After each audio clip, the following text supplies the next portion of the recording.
Bonjour à tous, je fais ici une petite vidéo de cours sur la thermochimie des réactions d'oxydoréduction. Donc on va en fait associer ici maintenant à une réaction d'oxydoréduction, une demi-équation redox. On va lui associer une enthalpie libre de réaction. Donc la demi-équation redox, on va la mettre sous la forme oxydant plus n électrons égale réducteur. Et bien dans le sens de la réduction, donc le sens que je viens d'écrire, eh bien on associe une enthalpie libre de demi-réaction. Ce n'est pas encore une enthalpie libre de réaction, on va voir juste après le lien. On associe une enthalpie libre de demi-réaction que je vais noter delta 1,5 de G, ou certains la notent delta RG tilde, puisque ce n'est pas vraiment une enthalpie de réaction, étant donné que c'est une demi-équation, telle que, eh bien moi je vais plutôt la noter delta 1,5 de G, pour faire penser à la demi-réaction. Donc delta 1,5 de G est égal à moins N F E. On va détailler chacun des termes, évidemment. Donc on a N qui intervient ici, qui est le nombre d'électrons dans la demi-équation.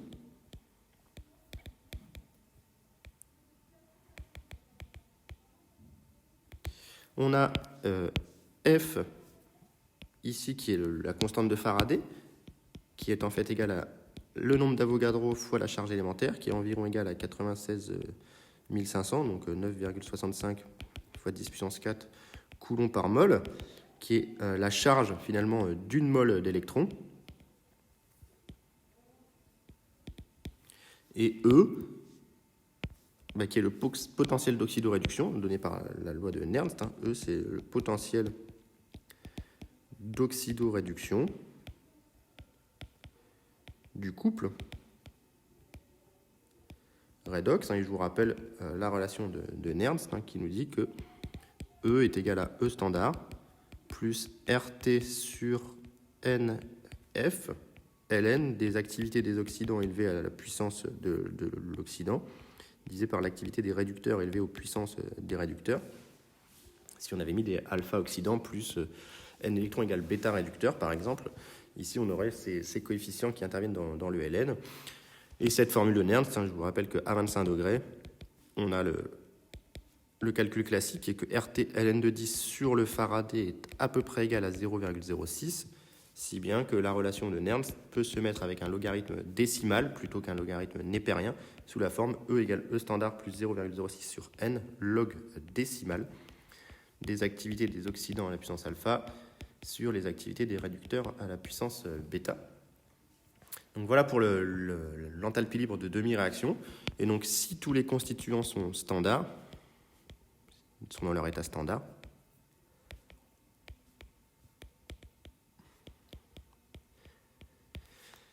eh bien on a tout simplement le fait que delta 1,5 G standard est égal à moins N fois le Faraday fois le potentiel standard, cette fois-ci, et encore une fois, toujours dans le sens de la réduction, ici. Donc, maintenant, on va regarder le cas d'une réaction d'oxydoréduction, parce que là, on est sur une demi-réaction, et on va faire un exemple. Donc, exemple, réaction entre Ag+, et Zn. Et donc, on va nous donner les potentiels standards. E standard de Ag plus Ag qui vaut 0,8 volts et E standard de Zn2 plus Zn qui vaut moins 0,76 volts. Et donc, on écrit déjà les deux demi-équations dans le sens de la réduction pour pouvoir appliquer notre formule précédente. Ag plus E moins égale Ag, ça je vais l'appeler 1, et Zn2 plus 2E moins égale Zn, ça je vais l'appeler 2. Et donc moi je veux faire réagir Ag plus avec Zn, donc voilà Ag plus, et Zn ici qui va réagir. Donc pour faire réagir Ag plus avec Zn, eh bien on va tout simplement déjà multiplier par 2 la première demi-équation pour avoir 2 électrons échangés, et ensuite on va écrire 2 fois 1 moins 2, ce qui me permet d'obtenir que 2Ag plus Zn est égal à 2Ag plus Zn de plus. On pourrait rajouter les phases. Ici, l'argent est solide, le Zn est solide, l'Ag plus est à queue. Et donc, maintenant, on pourrait s'intéresser à l'enthalpie libre de cette réaction. Delta Rg de cette réaction.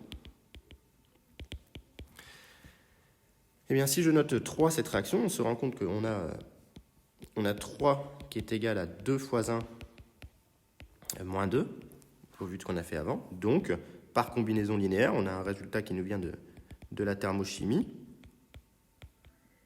qui nous donne directement que delta Rg est égal à 2 delta 1 demi G de 1, la première réaction, moins delta 1 demi G de 2. Le 2 ici vient du fait que j'ai multiplié par 2, et le moins 1 ici se retrouve ici, et ça c'est le delta Rg, par contre de la réaction d'oxydoréduction, donc je pourrais noter delta Rg3. Or, on a établi tout à l'heure que delta 1 demi G1 c'était égal à moins NFE, donc la première équation j'ai un seul électron, donc ça fait moins FE, je vais l'appeler E1, le potentiel du couple argent, et delta 1 demi de G du couple 2, ben là par contre j'ai 2 électrons échangés, donc ça fait moins 2 F E2, le 2 ici, cette fois-ci, vient du fait que j'avais 2 électrons échangés dans ma réaction avec les Zn de plus. J'en déduis donc que delta Rg3 est égal ici à moins FE1 moins 2. Il y avait un 2 ici, pardon, il faut que je le remette, mon 2 quand même. Ça fait moins 2FE1 moins ici 2FE2. Et il y a un moins ici qui apparaît. Voilà. Et donc ça, je peux le mettre sous la forme moins 2F, finalement. E1 moins E2. Donc j'obtiens un delta Rg qui s'écrit tout simplement moins 2F E1 moins E2, sous cette forme-là. E1 correspond encore une fois au couple Ag+, Ag, et E2 correspond au couple Zn de plus Zn. Et donc on peut généraliser cela en généralisation. Donc pour une réaction redox, eh bien on a delta Rg qui est égal à moins NF E2 moins E1 ou Eox moins Ered, où N est le nombre d'électrons utilisés pour équilibrer la réaction. Donc ici, pour le cas précédent de mon exemple, c'était bien 2, puisque j'ai dû multiplier par 2 celle d'argent pour obtenir les 2 électrons échangés. Et Eox, c'est le potentiel de Nernst de l'oxydant qui réagit, de l'oxydant réactif. Et Ered, eh bien, c'est le potentiel de Nernst du réducteur réactif. Et donc, le cas standard, évidemment, si toutes les espèces sont dans leur état standard, on a la même relation, mais avec des états standards, delta Rg rond égale moins NF, E oxydant standard, moins E réducteur standard. Donc voilà 2 formules qui sont importantes, qu'on va utiliser très souvent dans la suite, aussi bien pour obtenir une constante d'équilibre que pour obtenir un potentiel standard connaissant la constante d'équilibre. On va voir différents exemples dans le TD et puis dans une vidéo que je vais faire dans la suite. Donc voilà pour cette première vidéo de cours sur la thermodynamique des réactions d'oxydoréduction. Donc j'espère que c'était assez clair, c'est une méthode qu'il faut maîtriser, l'histoire des combinaisons linéaires des équations.